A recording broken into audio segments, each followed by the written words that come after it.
Good evening, everyone. I'm Alain Chedotal from Paris, and it's my great pleasure tonight to chair this last keynote and to introduce briefly Ms. Haniffa. So Ms. is a Wellcome Trust Senior Research Fellow in Clinical Science and also a Professor of Dermatology and Immunology at Newcastle University. She's also Associate Faculty at the Sanger Institute, Cambridge. So Ms. has been working for many years now on the immune system and its development, and as we see in her talk. And I've been lucky enough to collaborate with her for over 4 years now. And she's not only an amazing researcher, but also a great colleague and truly humble and caring. And we should also, I think, be very thankful, as if we're all here today discussing and brainstorming about developmental cell atlases. It's really thanks to Ms. and a few other visionary people like Sarah Teichmann and Aviv Regel. So I was wondering if it would be appropriate or not to call them the three Graces. Let me know later. We initiated this whole project. So thanks a lot, Ms. And we can wait to hear your talk. Thank you very much, Alain, for the introduction, and everyone behind the scenes who's organized and helped with this fantastic meeting. It's been great to hear the discussions, and I'm absolutely delighted to be here. And thank you for all of those of you who are still here. I know in Europe it's now nearly Friday, well, it is Friday evening. What I thought I'd do for the next 30 minutes is actually go through the work that we've done, primarily focused on the developing human immune system, and try to sort of incorporate some of the kind of discussion points that have arisen over the few days of the meeting. So the first, when we look at what exactly is the, developmental cell atlas, most often we see the kind of like the embryo or the fetus. And as Helen highlighted before, there's also another fetal derived organ, which is the placenta, and which interfaces with the maternal endometrium, the decidua. And in fact, probably the first organ that was profiled is indeed the maternal fetal interface, comprising the placenta and the decidua. Both of the co-first authors are now group leaders, respectively. And what I want to show you is this sort of the cover image, and you can see here the different origins of the placenta, which is fetally derived, and then the decidua, which is maternally derived. So this is quite a complex tissue, and this was probably the first organ that was profiled, and by dissecting individual parts of the placenta and the decidua. And here I want to show how the single-cell RNA sequencing data and genetics was used to identify the identity of the tissue, i.e. whether the cells were placental in origin or maternal decidua in origin.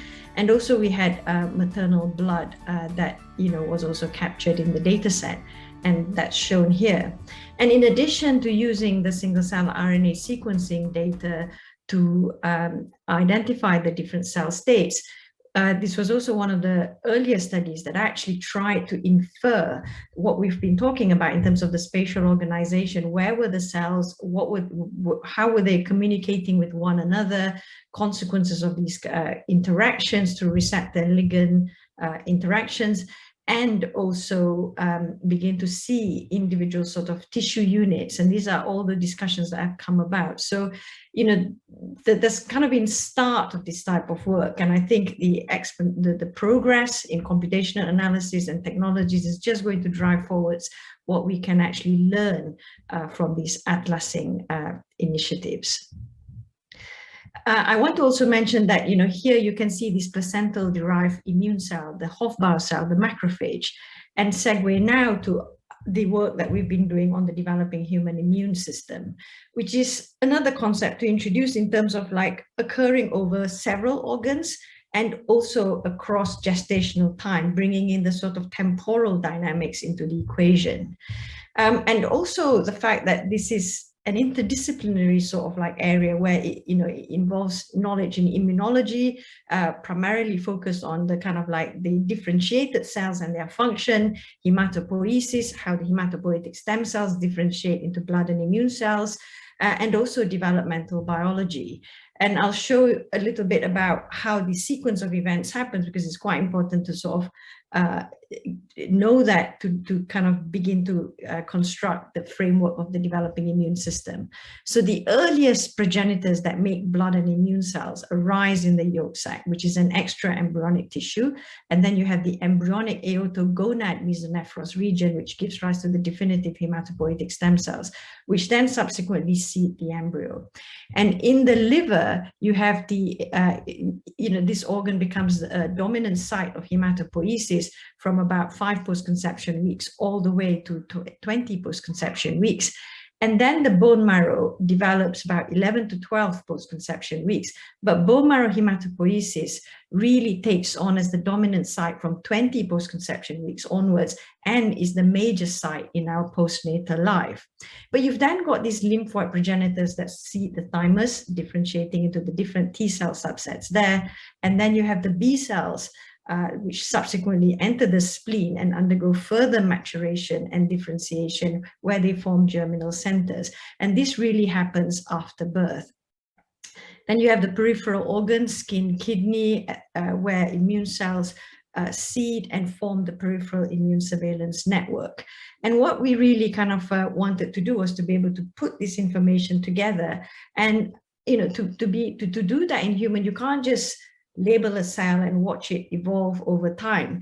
What you can do, however, is sample several organs from one embryo or fetus and perform snapshot analysis and to integrate this information to give you the temporal information and also how everything is coordinated across organs.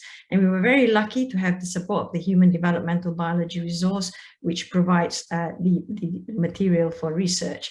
And essentially, with the kind of like analyzing multiple organs across time, we can begin to see the emergent properties of the immune system, how it's constructed, and its organization.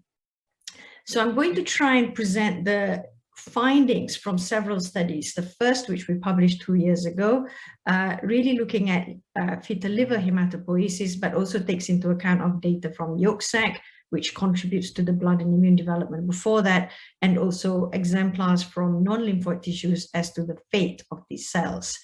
And then a study more recently, which is in press and on bioRxiv, on bone marrow hematopoiesis. And what this has allowed us to do is to then put into context the earlier stages of hematopoiesis across temporal gestation time. And then a study looking at T cell differentiation in the thymus and how that connects with liver and bone marrow hematopoiesis. So altogether, all of these studies have been done in collaboration with several researchers, investigators, who've all helped lead the project.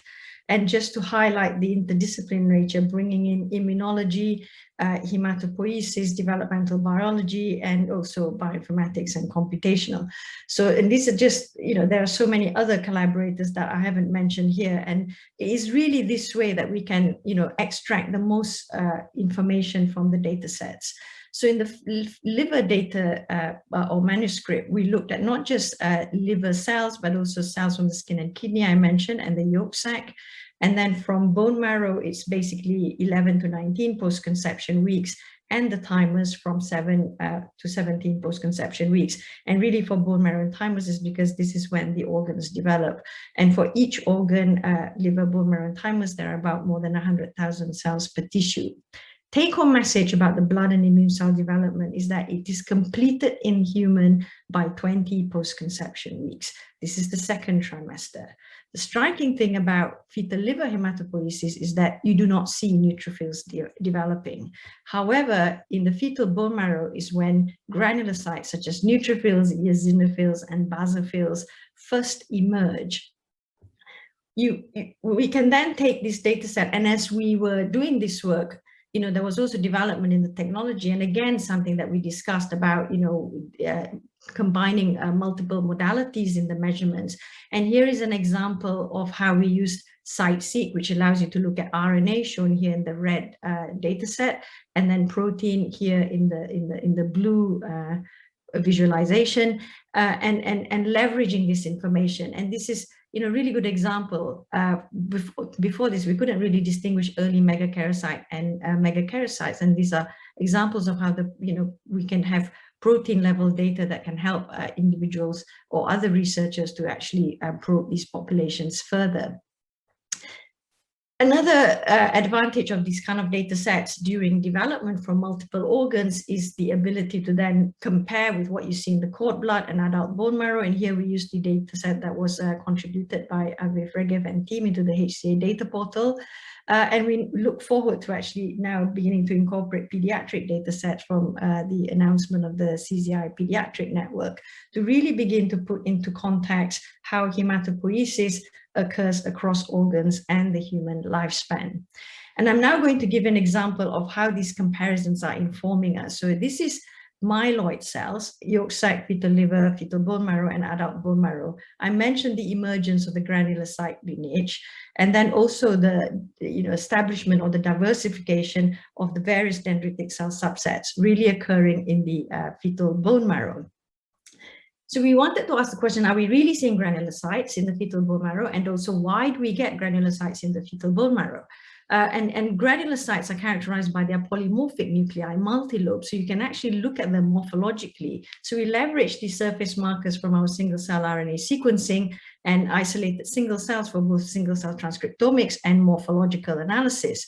And this confirmed and validated the cells that we identified in the discovery data set, but also we are able to now see the polymorphic nuclei appearance characteristic of metamyelocytes, myelocytes, and neutrophils, but also basophils and eosinophils. And I asked earlier on, why do we get granulocytes in fetal bone marrow? And one of the known transcription factors that drive granulocyte or neutrophilic differentiation is CEBPA.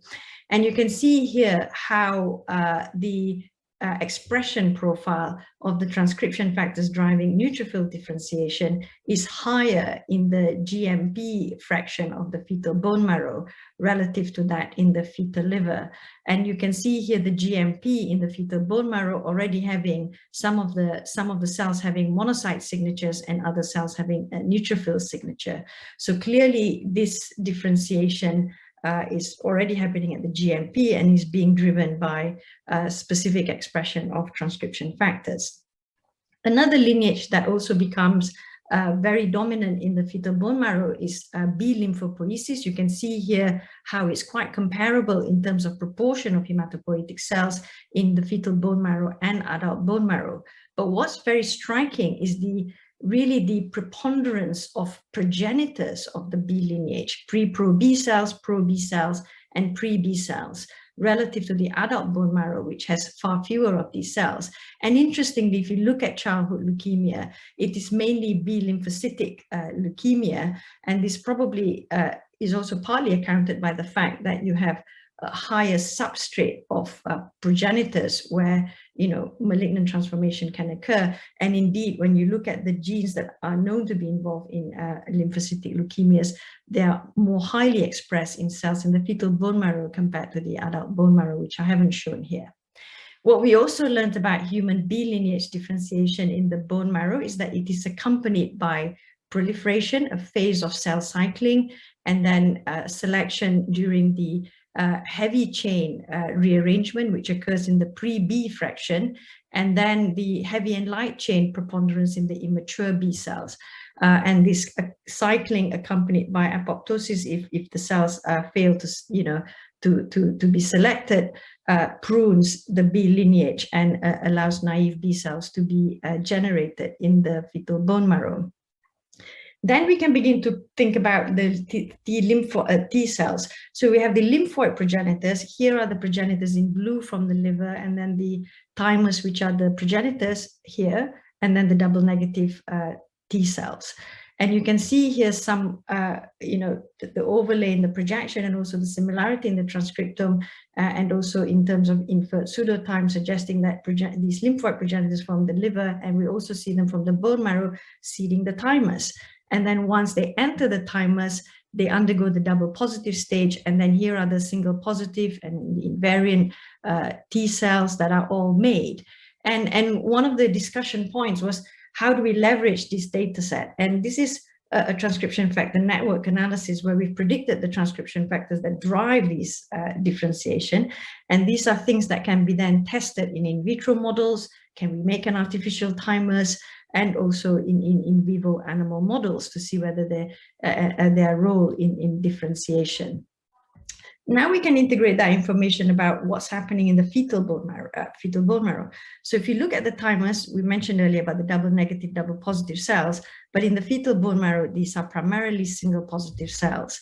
So essentially, once differentiated from the thymus, they then enter the fetal bone marrow. So we can really begin to construct this information and putting together how tissues, organs across different sites and temporal gestation are affected, or how that contributes to the developing immune system.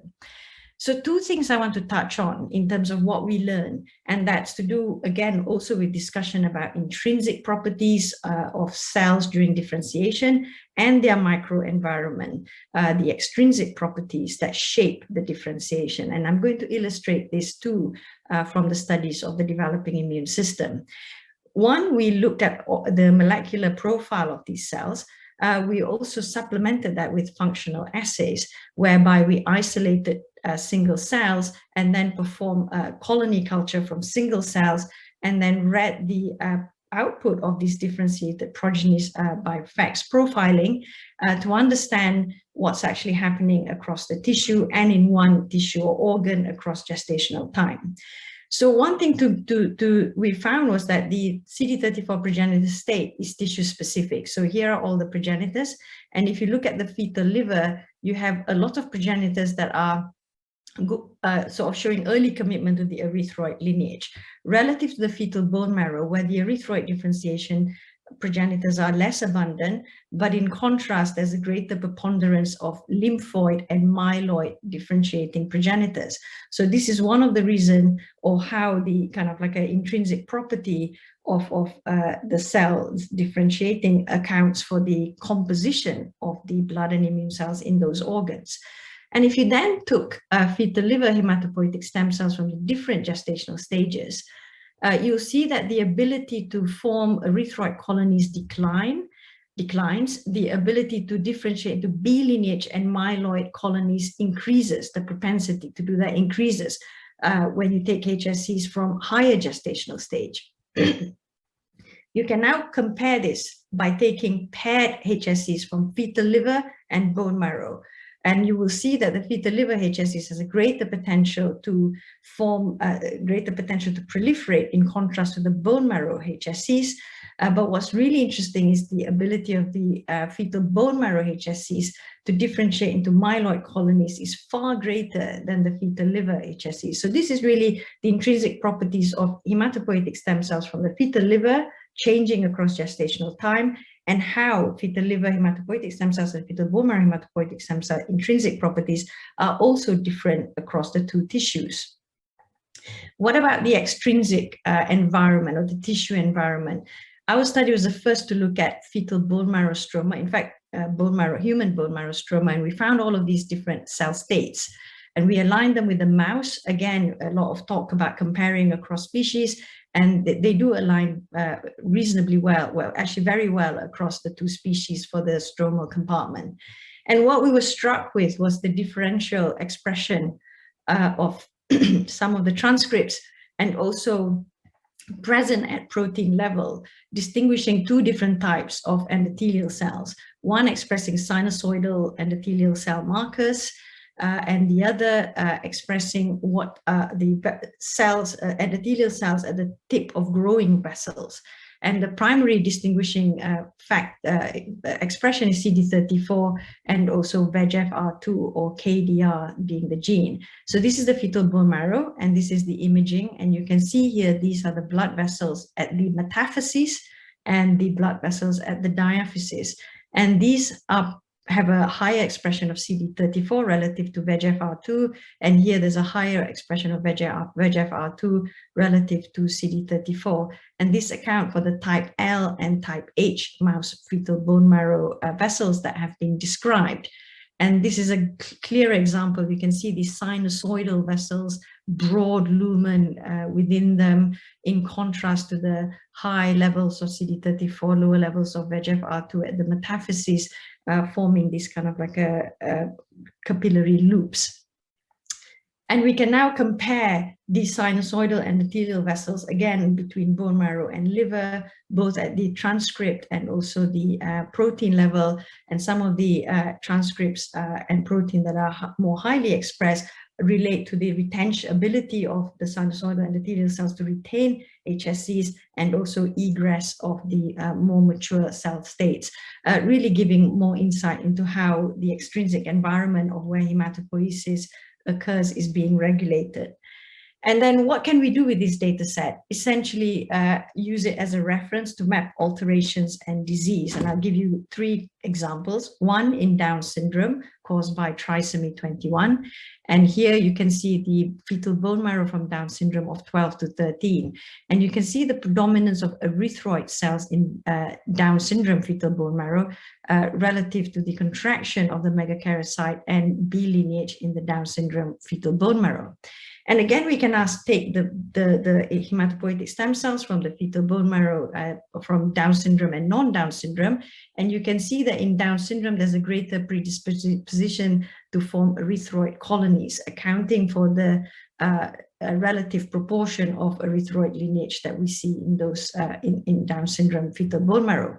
But it isn't just the intrinsic property of the hematopoietic stem cells that's altered. The environment in Down syndrome is also altered in that you have different, if you compare it with the non-Downs, you will see the endothelial cells, ligand expression, and the receptors that are interacting with them are very different and altered, and particularly notch signaling is altered in Down syndrome.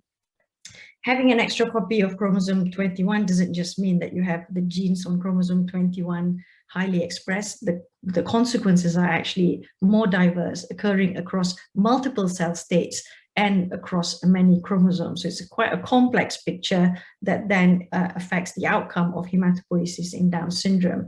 And some of the things you can look at are the transcription factor activity between Down syndrome and non-Down syndrome, genes that are on chromosome 21 involved in hematopoietic stem cell maintenance, genes that are also involved in the differentiation of megakaryocyte, which are reduced in Down syndrome relative to non-Down syndrome. Also using this data to map infant and childhood leukemia. I mentioned earlier on the the common occurrence of B-cell type leukemia in childhood. So we can now begin to dissect the data set and say, what are the leukemic cells most closely correlated to? What do we understand about the differentiation of B cells? And can we then identify factors that we can use to induce the differentiation of the leukemic cells? And finally, an example which I was totally very amazed to actually discover this. I wasn't expecting it. And that was essentially identifying developmental cell programs in inflammatory skin disease. So this is where we took the data set from the developing embryonic skin and compared it with adult healthy skin and 2 common inflammatory skin diseases, psoriasis and eczema.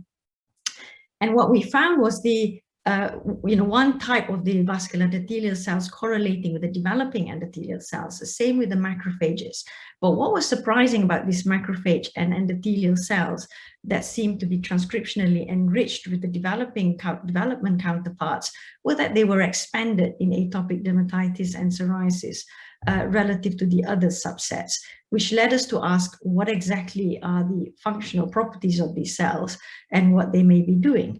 And even when you look at these patients in disease state and after treatment, the correlation supports that they do play a role in disease. And when we look at this vascular endothelial cell 3, they form these dilated capillary loops. And certainly the expression profile of these cells resemble, and their appearance resemble the high endothelial venules. And the gene expression program that's conserved between the embryonic skin cell states and the disease skin cell states are all to do with leukocyte recruitment and angiogenesis. And we leverage these receptor ligand database, identifying the interaction of CXCL8 with the receptor ACKR1, enriched in these subsets, and particularly in disease, also present in developing skin, and their position in situ to suggest that they may be interacting. So essentially, this is a leukocyte recruitment program and angiogenesis used during development to seed the tissues with immune cells. And that's also the same program that is being used to recruit immune cells causing inflammation. The questions we haven't answered are how are the pathways regulated? Is it exactly the same way that, during development and in disease? And is this pathway relevant in other skin or other immune-mediated inflammatory disorders? So I've gone through quite a lot of, studies that we've done, the findings, and really trying to show the clinical relevance of this resource with respect to tissue engineering, cell therapy, how can we harness the intrinsic properties of the hematopoietic stem cells, the environment to get the types of cells that we want, their relevance to childhood disorders, and actually relevance to adult pathologies. So understanding development is also important for understanding adult disease. And one of the kind of great sort of aspect of this, which is very dear to me, is the fact that this is open science, reproducible science, and the fact that the data is provided to benefit as many people as we can in terms of providing the data object, the raw data, the analysis code, the web portals, which I'll show you an example of, where anyone can query the data, and also the clinical utility of this web portal. So this web portal, developmentcellatlas.ncl.ac.uk, contains all of the data sets that I've shown, and where people can just go browse, look at these cells, what cell types they are, and then actually look at the gene expression of those cells. So his CD20 expression on B cells. And again, browse it as the cell types that you want, as a spot plot or heat map for the gene expression that you're interested in. And more recently, we've incorporated the web portal, so you can also browse it by diseases and the genes that are relevant for causing those diseases. And so this is really helpful. So, if, as a clinician, I thought it would be really helpful for people to know if they have a patient in clinic and they have a particular mutation, you can look up what are the cells that are expressing this mutation to guide whether or not there are other phenotypes that might be relevant, and also what are the investigations that need to be done, or to use this as a way of identifying what are the types of in vivo functional studies that one would want to do in terms of animal models, etc. So where we've got to now is really like a great template and a base to begin to answer the questions in terms of how it's all, the network is organized, and begin to ask the question of the functional competence of the prenatal immune system.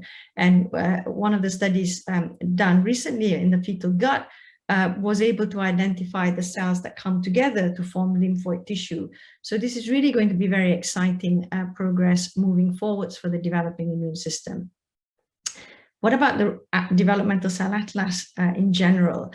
I want to highlight a perspective that is coming out on the 9th of September, that we as a community all got together and wrote this together as a template of how we're going to move forwards.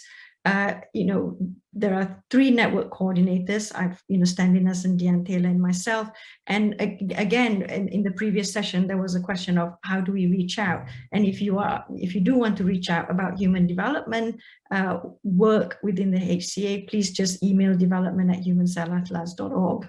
And it talks about all of the kind of like the way forward that we thought for the Human Developmental Cell Atlas, the challenges, the things that we still need to do, and what will we get, what will the Atlas provide. Just to emphasize the importance of team science, collaboration, and open science, really we need this to build a developmental cell atlas. And I'm just going to finish with something that with a kind of like an outcome that I think will be quite exciting for the community. And this is an endeavor that we're taking on in the UK, but there are also other initiatives elsewhere in Sweden and in France, trying to look at a whole embryo atlas in using both single cell multi-omics and spatial technologies. And again, emphasizing the huge number of individuals that need to be involved to bring the different disciplines and expertise to make this happen. And I'm going to stop here just to thank my lab for the wonderful research and the way they collaborate and work with lots of people. My many collaborators, including Alain, who introduced me earlier on. A lot of the work is in partnership with Sarah Teichmann, and many of the investigators at the Cellular Genetics Program in Sanger, and our funders. And with that, I will finish and take questions. Thank you. Thanks a lot. Thanks a lot. It was really amazing and great work. So although we should start wrapping soon, we have time for a few questions, and there are some. So I'm going to read them. So are the tissue-specific genes of the HSC progenitors clearly functional in the biological properties of each different HSCs? The myeloid bias example you show could reflect a more mature GMP-like HSC. Yes, so I mean, we see, this is the interesting thing, that the kind of like the transcriptional profile that we saw that distinguish the HSCs across gestational stage and tissues correlated with the functional assays that we performed. I don't, whether it's a more mature GMP, I'm not entirely sure that we can, I don't think that's the case actually, for several reasons, because in both the liver and the bone marrow, we have all the cells across the different gestational stage, across the differentiation stages. And certainly they don't seem to sort of like be at a different phase in the different tissues. We've also tried to break it down by gestational stage to specifically account for this. I hope that answers that question. I think so. Thank you. So another question is, John Dick recently found microRNAs are important in causing leukemia in Down syndrome. What are we missing by focusing on protein coding genes in single-cell RNA-seq? Yeah, I mean, this is always the kind of like the question of the different types of modalities that you can measure, the more informed and the more insights that you can leverage. And I think the ability to now integrate sort of regulatory elements like ATAC-seq data with single-cell RNA sequencing data, and in the future, you know, microRNAs and so on and so forth, will be just simply amazing in terms of like the level of insights that we can get.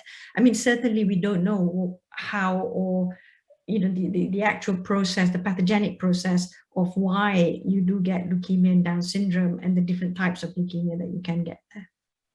But yeah, a great opportunity. So another question is on the origin of tissue-specific macrophages. Do you see how or why this can be so different from monocyte-derived macrophages? What could a childhood immunoinflammatory disorder consequences of?